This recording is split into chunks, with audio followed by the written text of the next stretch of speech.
Nah, dari rangkaian-rangkaian ini, apa sih yang diharapkan oleh Gubernur Jabar?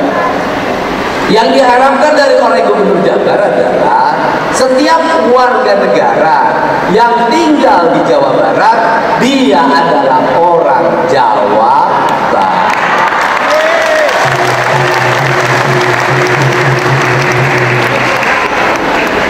Karena dia orang Jawa Barat, maka dia harus menghargai dan menghormati kebudayaan yang ada di Jawa Barat. Itu kenapa?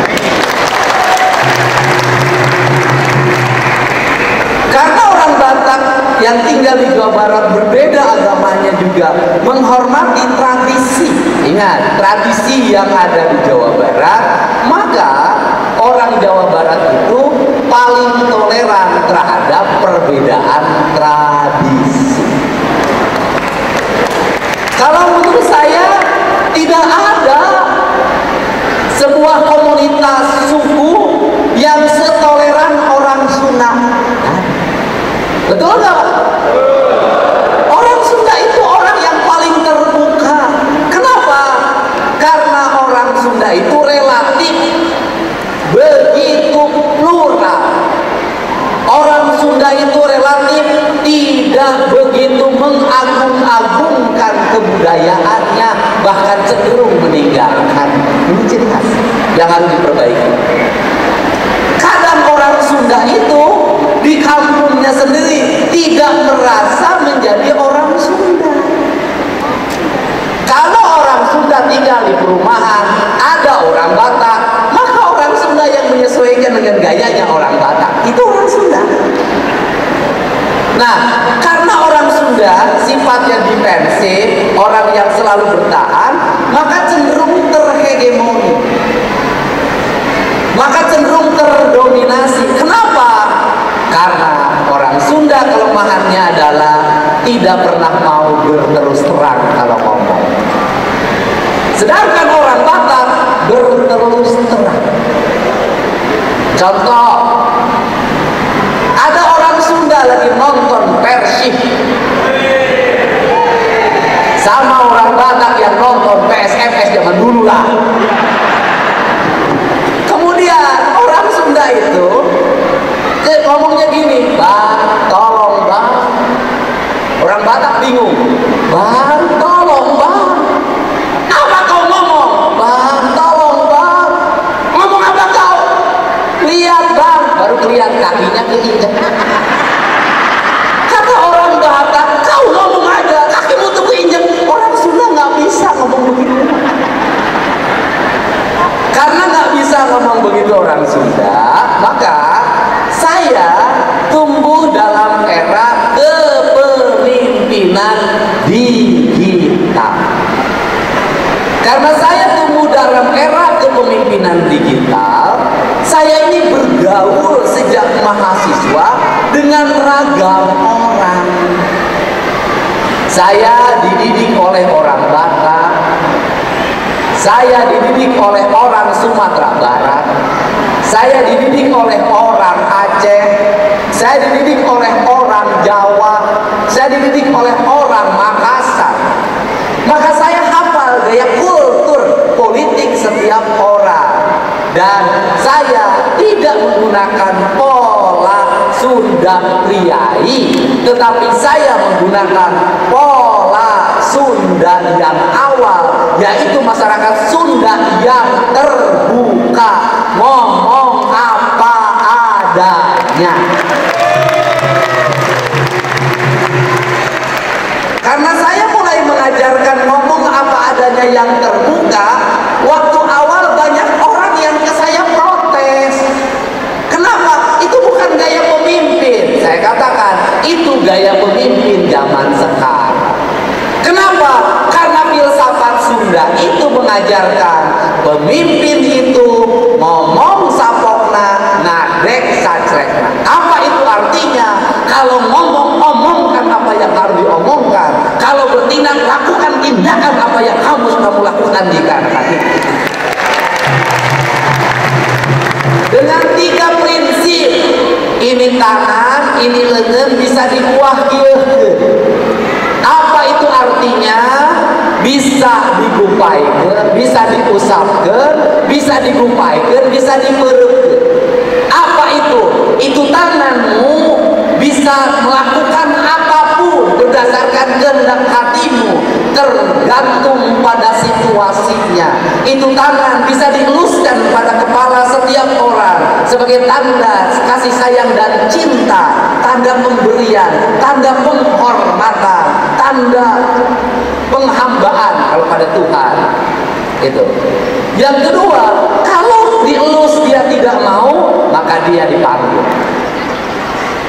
Kalau dipanggil pun dia tidak mau, maka kepalkanlah tanganmu, ajak dia ngomong dengan tegas, ayo wanita ke air. Itu cara memimpin.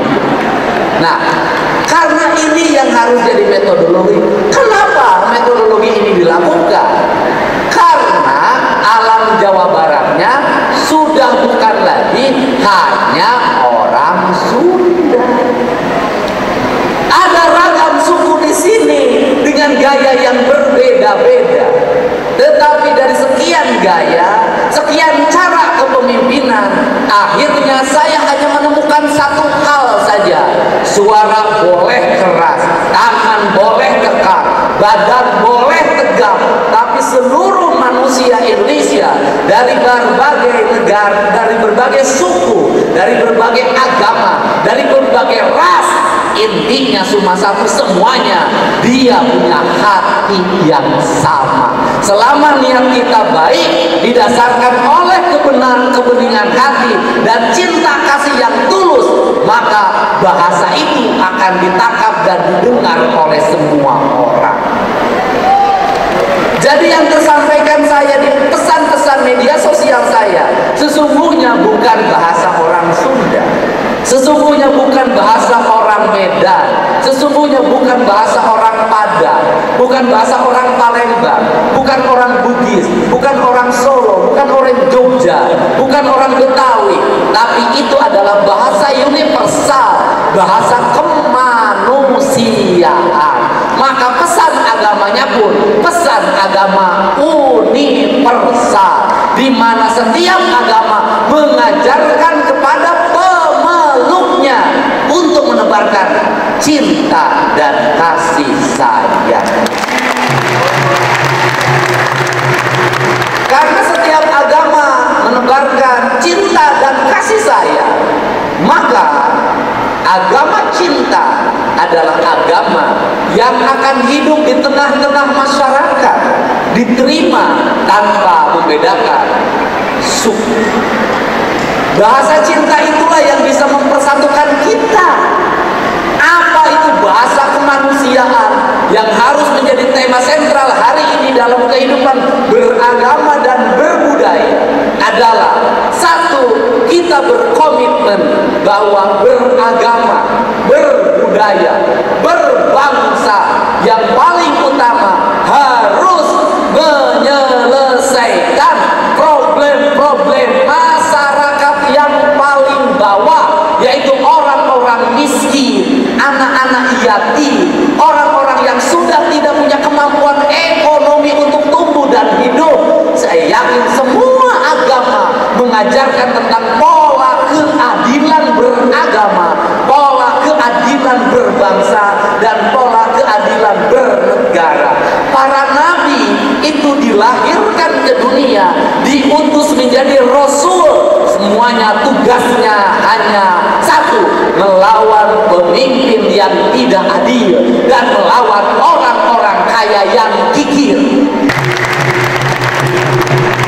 Pemimpin yang tidak adil adalah pemimpin yang tidak membelanjakan anggaran negaranya untuk kepentingan rakyat. Maka diperlukanlah transparansi. Pemimpin harus menjelaskan ini uang dari mana, digunakan untuk apa. Semua rakyat harus tahu. Jangan berpura-pura membelanjakan uang untuk rakyat, padahal ingin dibelanjakan untuk kepentingan sendiri dan golongannya. Semua agama mengajarkan itu. Yang kedua, agama selalu mengajarkan perlawanan para nabi dan rasul terhadap orang-orang kaya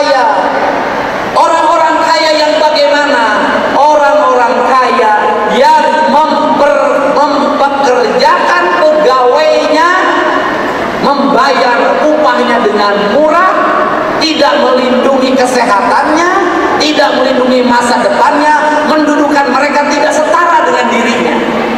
Agama sama, makan terpisah. Ini makan daging, itu makan ikan asin. Duduknya terpisah. Saya yakin semua agama tidak mengajarkan itu. Artinya, kalau kita ingin menjadi makhluk yang beragama, termasuk beragama Kristen, maka orang-orang kaya, para pengusaha harus memposisikan para pegawainya, para buruhnya setara dengan dirinya. Bisa jadi makannya bareng, artinya makannya setara yang disebut bareng itu. Suatu saat mendengar keluh kesahnya, suatu saat menyelesaikan berbagai problemnya. Kenapa? Karena tugas beragama adalah tugas pembebasan. Maka para nabi diutus ke dunia, tugasnya adalah membebaskan. Nabi Isa juga ditugaskan untuk membebaskan. Maka disebutlah tokoh pembebas.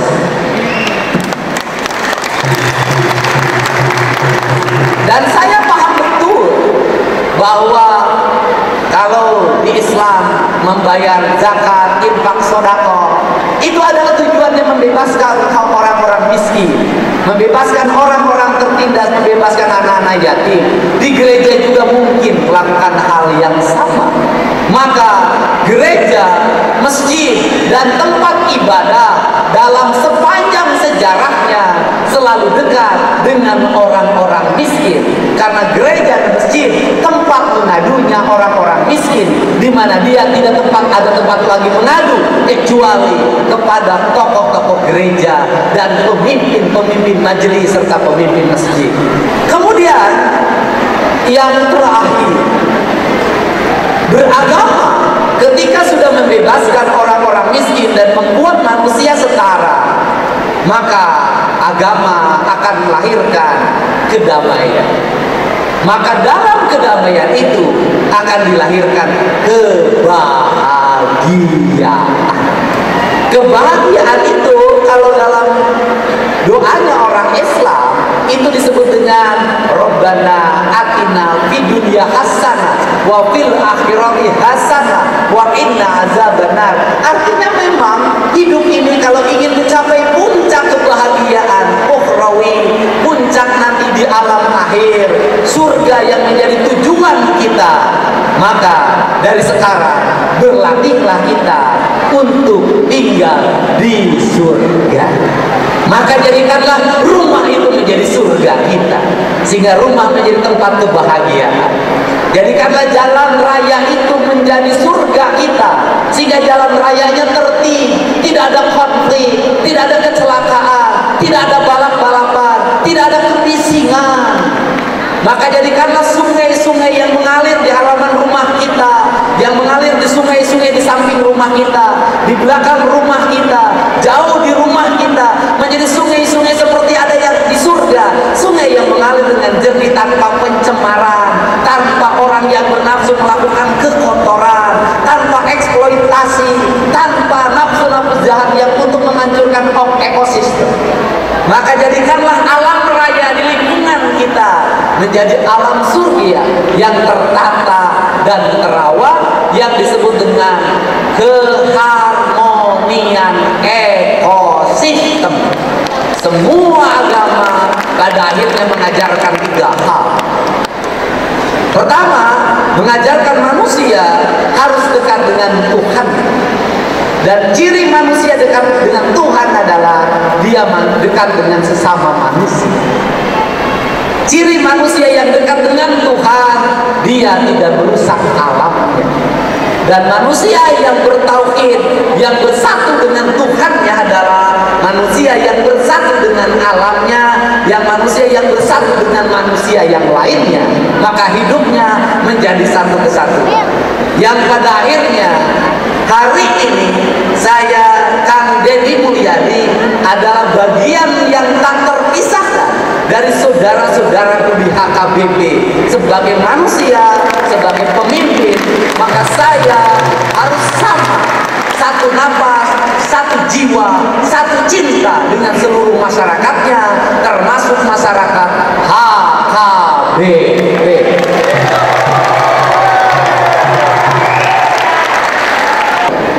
Biarkan cara beribadah ritual kita berbeda, biarkan bentuk tempat ibadah kita berbeda, tetapi ada rumah yang ada dalam jiwa kita, rumah yang sama, di mana Tuhan akan bersenyawa dalam relung hati kita tanpa membedakan siapa kita, berasal dari mana kita, keturunan siapa kita, karena Tuhan tidak pernah membeda-bedakan manusia. Sehingga kedudukan kita di mana Tuhan sama. Yang membedakan hanya berapa harga jasnya, berapa harga sepatunya, berapa harga dasinya, berapa harga pinnya. Tetapi seluruh baju, sepatu, pin, jasi, das tidak akan ada harganya di mana Tuhan, manakala hatinya tidak ada kebersihan untuk dekat dengan Sang Maha Suci.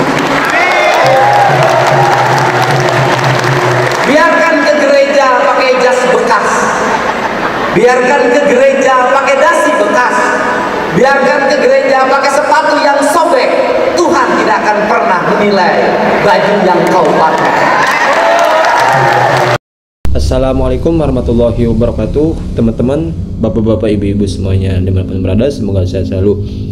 Ya, tadi itu dia pidato Kang Deddy Mulyadi, yang mana di depan ribuan orang Batak ya teman-teman, yang mana Kang Deddy ya dengan ciri khasnya budaya Sunda menyampaikan bahwa orang Sunda itu sangat tinggi toleransinya, orang Sunda itu lemas, orang Sunda itu ya gampang berbaur, dan di situ kita melihatnya sangat sejuk ya teman-teman, sangat-sangat indah ya kebersamaan antara Kang Deddy sebagai orang Sunda dengan orang Batak ya teman-teman. Apalagi kita tahu orang Batak ya agamanya Kristen, dan itu tidak menghalangi kebersamaan Kang Deddy dengan orang Batak ya teman-teman. Ya itu bisa diambil pelajaran tentang toleransi ya. Oke teman-teman, itu dia video kali ini. Terima kasih, semoga sehat selalu, semoga teman-teman ya semuanya sukses selalu, amin amin. Terima kasih. Assalamualaikum warahmatullahi wabarakatuh.